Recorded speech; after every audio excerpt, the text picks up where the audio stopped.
विद्यार्थियों सुप्रभात। हम कक्षा 9 में जो हमारी क्षितिज पाठ्य पुस्तक है हिंदी की, उसमें हम जो 5 का पाठ है, चपला देवी द्वारा लिखित नाना साहब की पुत्री देवी मैना को भस्म कर दिया गया, इसका अध्ययन करेंगे। इसमें देखिए, पहले हम लेखिका के बारे में अध्ययन करते हैं।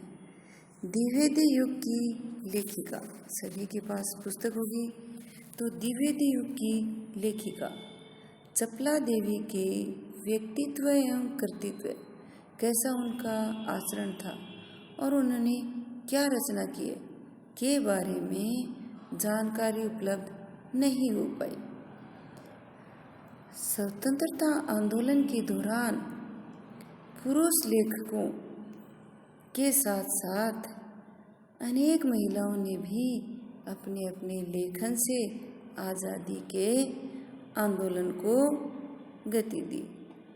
कहने का मतलब है, इस समय पुरुष ही नहीं, महिलाएं भी लिखकर आज़ादी का जो आंदोलन था उसमें महत्वपूर्ण भूमिका निभाती थी।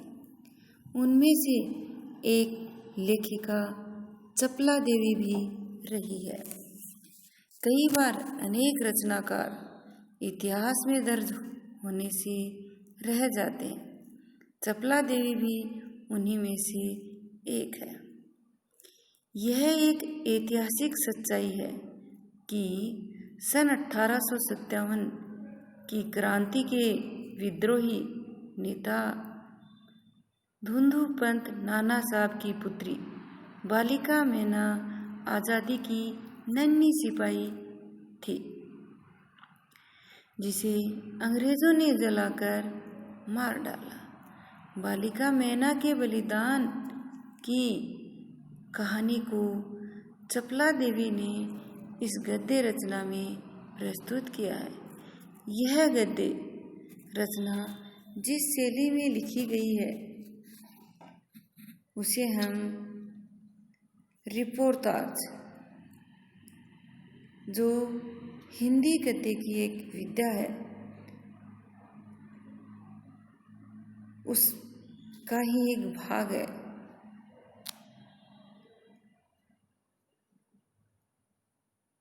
और उसी में यह लिखा हुआ है।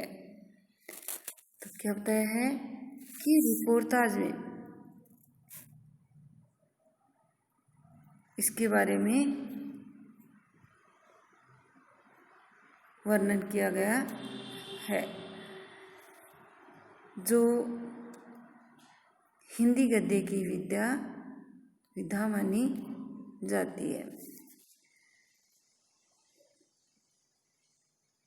क्या बताया है कि उन्होंने नाना साहब की पुत्री बालिका मैना है, उसके बारे में उन्होंने वर्णन किया है। और कब का ये 1857 की क्रांति के विद्रोही नेता थे, जो लक्ष्मीबाई को अपनी मुँह बोली बहन मानते थे।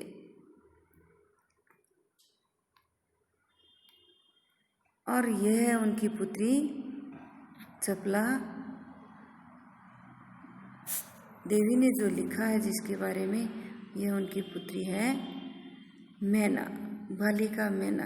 देखिए किस प्रकार से एक बालिका भी क्या करती है कि वह अपना विद्रोह या अपना क्रोध किस प्रकार से वह प्रकट करती है, इसके बारे में हम अध्ययन करेंगे।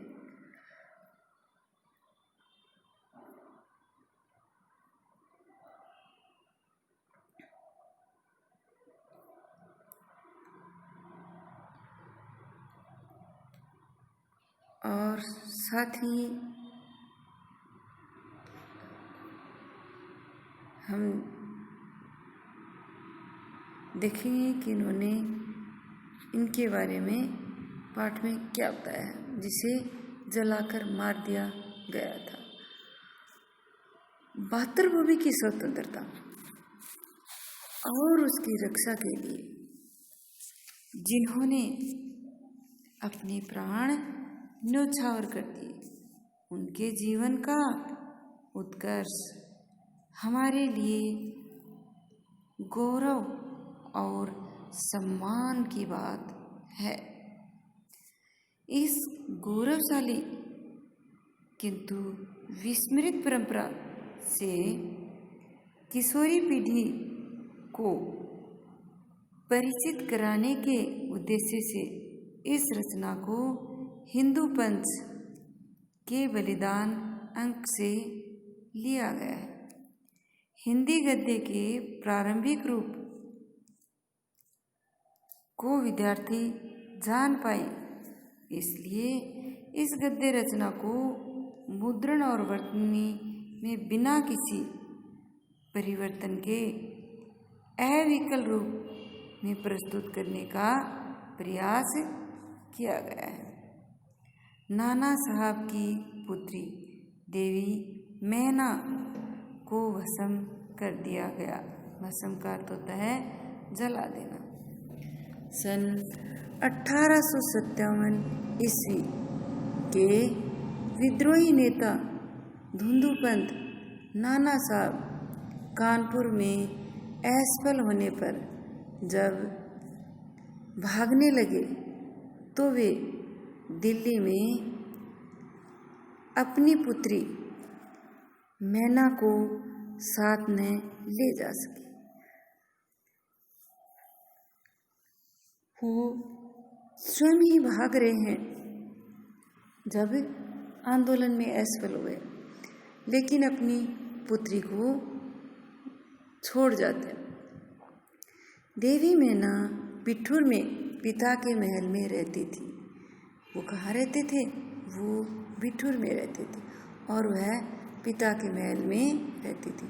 पर विद्रोह दमन करने के बाद अंग्रेजों ने विद्रोह को दबा दिया। नाना साहब और उनके तो बड़ी क्रूरता से उस निरीह और निरपराध, जिसने कोई अपराध ही नहीं किया था, देवी को अग्नि में भस्म कर दिया, अर्थात उसे अग्नि में डालकर जला दिया। उसका रोमांचकारी, अर्थात जब हम पढ़ेंगे तो रोमांच उत्पन्न करने वाला, रोम रोम खड़े हो जाते हैं, ऐसा वर्णन पाषाण हृदय पत्थर दिल को भी एक बार द्रवीभूत कर देता है। अर्थात जो पत्थर दिल होते हैं उन्हें भी दया अवश्य आती है। कैसे उन अंग्रेजों को उस पर दया नहीं आई। कानपुर में भीषण हत्याकांड, अर्थात लोगों को की हत्या कर रहे थे और वह भी भीषण भयंकर हत्याकांड करने के बाद अंग्रेजों का सैनिक दल बिठूर की ओर आया। कानपुर में तो लोगों को मारते हैं, अब कहाँ पहुँच गए हैं? अब बिठूर में पहुँच जाते हैं। बिठूर में नाना साहब का राजमहल लूट लिया गया। यहाँ पर अर्धविराम लगा है, तो इसका मतलब है बाद में अल्पविराम नहीं, अर्धविराम है, कुछ ज़्यादा रुका गया है। तो राजमहल लूट लिया गया, पर उसमें बहुत थोड़ी संपत्ति अंग्रेजों के हाथ लगी। जितना वो सोच रहे थे उतना धन उन्हें नहीं मिलता है। इसके बाद अंग्रेजों ने तोप के गोलों से नाना साहब का महल भस्म कर देने का निश्चय किया। सैनिक दल जब उन्हें अंग्रेजों को अथाह संपत्ति नहीं मिली जो मिला है वह लूट लेते हैं और उसके बाद सोचते हैं कि नाना साहब का महल है, इसे ही जला देते हैं। तो क्या करते हैं, तोप के गोलों से नाना साहब का महल भस्म करने का निश्चय किया। सैनिक दल ने जब वहाँ तोपें लगाई, सैनिकों ने जब तोप लगाकर उस महल को उड़ाने का निश्चय किया। उस समय क्या था देखिए, उस समय महल के बरामदे में एक अत्यंत सुंदर बालिका आकर खड़ी हो गई। उसे देखकर अंग्रेज सेनापति को बड़ा आश्चर्य हुआ, क्योंकि महल लूटने के समय वह बालिका वहाँ दिखाई नहीं देती। जब महल लूटा तब वह वहाँ नहीं थी, लेकिन जब महल को तोप के गोलों से उड़ाने का प्रयास कर रहे हैं तब वह अचानक वहाँ आ जाती है। उस बालिका ने बरामदे में खड़ी होकर अंग्रेज सेनापति को गोले बरसाने से मना किया। उसने इतनी हिम्मत की कि अंग्रेज सेनापति से कहा कि इस महल पर गोले न बरसाओ। उसका